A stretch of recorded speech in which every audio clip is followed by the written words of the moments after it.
In today's video, I'm going to teach you how to create and customize a Wix form with required fields and a confirmation message. Start by logging into Wix.com. Once you're in your dashboard, open the site where you want to work. This brings you to the editor and the tools you'll use to build the form.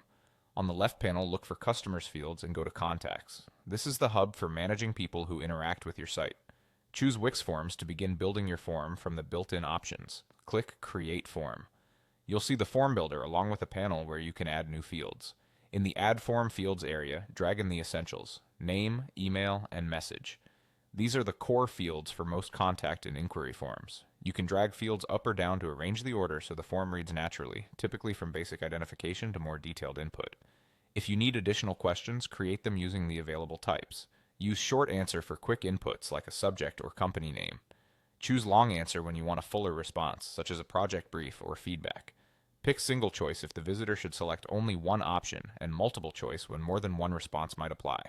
Drop down is ideal when you have a long list but want to save space, and a checkbox works well for simple yes/no acknowledgments like agreeing to terms or subscribing to updates. Match each field type to the kind of information you need so responses are consistent and easy to review.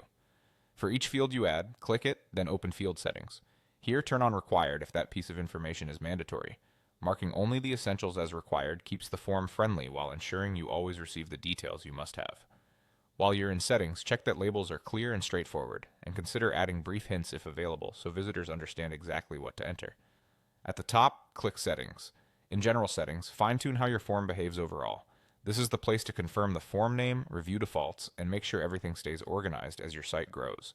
Finish by setting up a confirmation message. This is the message visitors see after they submit the form. Keep it warm and specific. Thank them for reaching out, confirm that their message was received, and if appropriate, set expectations for response times. A clear confirmation reassures visitors and reduces repeated submissions. You've now logged in, opened your site, navigated to contacts, created a form, added and arranged the right fields, set required fields, adjusted general settings, and crafted a helpful confirmation message. Follow this flow each time you build a form and tailor the field types to fit exactly what you want to collect.